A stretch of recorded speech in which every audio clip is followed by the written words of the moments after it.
खुशियाँ लाने वाली है, दिलों में रोशनी की किरण जगाने वाली है। चांद की किरण जब हर छत पे चमकेगी, हर दिल की दुनिया खुशियों से दमकेगी।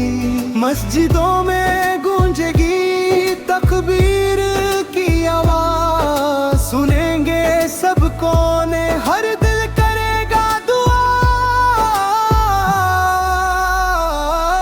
बाजारों में महकेगी मिठाई की खुशबू, हर गली में गूंजेगी हंसी की धुन सुनबू।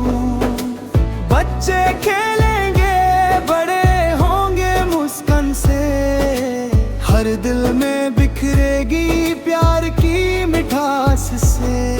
उपहार बांटेंगे सब प्यार की रूप में, हर दिल को मिलेगा सुकून और राहत में। जो दुख छुपे थे दिल के अंधेरों में, ईद के दिन सब होंगे दूर और नदियों में।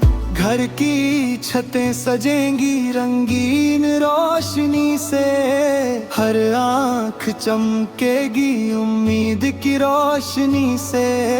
प्यार और मोहब्बत से हर रिश्ता जुड़ेगा, दिल के घाव भी इस दिन भर जाएगा।